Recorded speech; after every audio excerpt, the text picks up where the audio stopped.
তো দেখুন বন্ধুরা, দেখতে কতটা সুন্দর হয়েছে।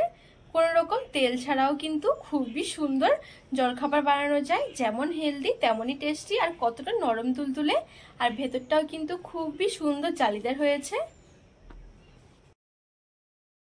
নমস্কার বন্ধুরা, প্রতিদিনের মতো আর একটা দারুণ রেসিপি নিয়ে হাজির হয়ে গেছি। আজকে আমি আপনাদেরকে শুধুমাত্র হাফ কাপ সুজি দিয়ে ভীষণ মজার একটা জলখাবার বানিয়ে দেখাবো। সকাল বা রাত যে কোনো বেলাতে কিন্তু খুবই ভালো লাগে, আর সবসময় কিন্তু রুটি পরোটা খেতে কিন্তু ভালো লাগে না। যে কোনো একবেলা এভাবে একবার বানিয়ে দেখতে পারেন, খুবই সুন্দর হয় খেতে আর একদম হেলদি। আজকে আমি কোনো রকমের তেলও ব্যবহার করব না, কোনো রকমের মশলাও ব্যবহার করব না, খুবই হেলদি ভাবে বানিয়ে দেখাবো। আশা করছি আপনাদের অনেক পছন্দ হবে। তো বন্ধুরা চলুন টিফিনটা বানানো শুরু করি, আর পুরো ভিডিওটা না টেনে দেখার অনুরোধ রইল। তো এখানে আমি নিয়েছি হাফ কাপ সুজি। এটা মানে যে কোনো ছোট দানা বা বড় দানা সুজি হলেও হবে, কোনো অসুবিধা নেই। আর আমি যতটা সুজি নিয়েছিলাম ঠিক তার হাফ দিয়ে দিচ্ছি আটা। আটার জায়গায় চাইলে কিন্তু ময়দাও দেওয়া যাবে। আর সাথে আমি একদম সামান্য একটু চিনি দিয়ে দিচ্ছি। এটা কিন্তু একদমই অপশনাল, তবে মিষ্টি মিষ্টি হলে একটু বেশ ভালোই লাগে খেতে। আর এখানে নিয়েছি আমি হাফ কাপের থেকে একটু কম আছে টক দই।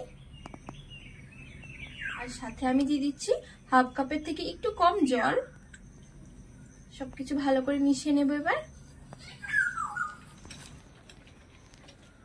তো এখানে আমি হাফ কাপ জল দিয়ে ভালো করে মিশিয়ে নিয়েছি। আর এখানে মনে হচ্ছে একটু ঘন, তো আমি আরো হাফ কাপের থেকে একটু কম জল দিয়ে দিচ্ছি।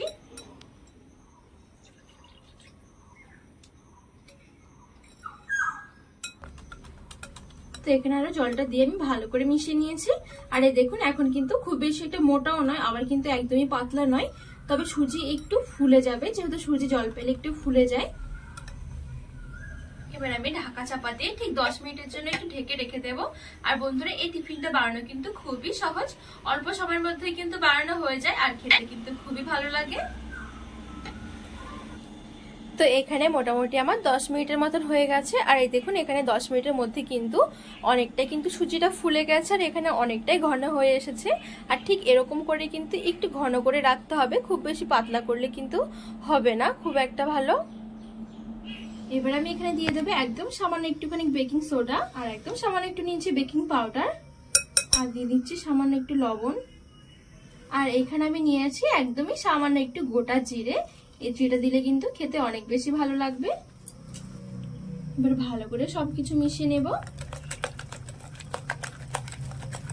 এখানে বেকিং সোডা বেকিং পাউডার না থাকলে কিন্তু ইনোটাও দেওয়া যাবে, সেক্ষেত্রেও কিন্তু খুবই সুন্দর হবে। তো সবকিছু ভালোভাবে মেশানো হয়ে গেছে। আর এই দেখুন, এখন কিন্তু খুব বেশি পাতলাও নয়, আবার কিন্তু খুব বেশি একটা মোটাও নয়, তবে একটু মোটা ভাব রাখতে হবে। তো এবার ছেড়ে আমি টিফিনগুলো তৈরি করে নেব। আর এই টিফিনগুলো তৈরি করার জন্য আমি এখানে একটা ইডলি প্যান নিয়েছি। যদি এই কড়াইগুলো না থাকে কোনো অসুবিধা নেই, যে কোনো টিফিন বাটির মধ্যেও কিন্তু হয়ে যাবে। সেক্ষেত্রে টিফিন বাটির মধ্যে নিয়ে একটু ভাপে নিতে হবে। আর তাছাড়া কিন্তু কড়াইয়ের মধ্যে অল্প অল্প করে ঢেকে ঢেকে ঠিক ওরকম করেও কিন্তু হবে। তো আমি এখানে ঠিক এই কড়াইটা মানে ইডলি প্যানটা একটু ভালো করে গরম করে নেব।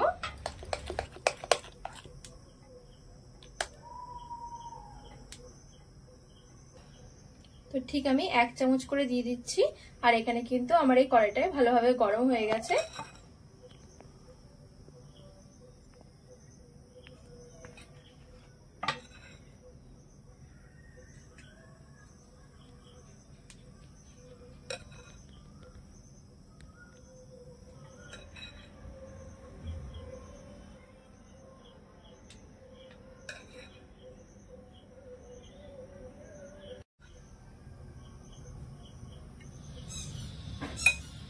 এবার আমি ঢাকা চাপা দিয়ে ঠিক 4 থেকে 5 মিনিটের জন্য এভাবে ঢেকে রেখে দেবো, একটু একদমই হালকা আছে। তো এখানে আমি 4 মিনিটের মতন ঢাকা রেখে দিয়েছিলাম। আর এখন দেখুন কত সুন্দর হয়েছে জলখাবারগুলো, আর কত সুন্দর করে ফুলেছে দেখুন। আর আমি কিন্তু এখানে কোনো রকম তেল ব্যবহার করিনি, তাতেই কিন্তু দেখুন খুব সুন্দরভাবে এটা উঠে আসছে, কোনো রকম কিন্তু লেগেও যায়নি।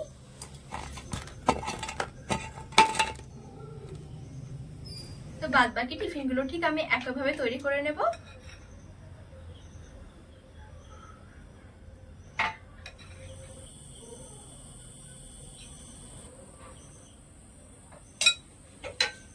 আবার ঢাকা চাপা দিয়ে ঠিক 4 মিনিটের জন্য ঢেকে রেখে দেবো। এখানে কিন্তু হতেও বেশিক্ষণ টাইম লাগছে না, মোটামুটি 3 থেকে 4 মিনিটের মধ্যে একেবারে রেডি হয়ে যাবে। আবারও ঠিক আমি 4 মিনিট পর দেখাচ্ছি। এই দেখুন ঠিক 4 মিনিটের মধ্যে কিন্তু খুব সুন্দরভাবে হয়ে গেছে।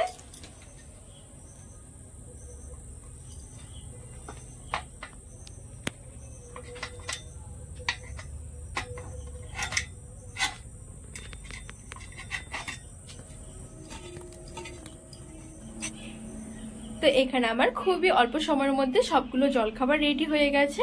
আর হাতে সময় না থাকলে কিন্তু ঝটপট বানিয়ে নিতে পারেন, খেতে অনেক ভালো লাগে।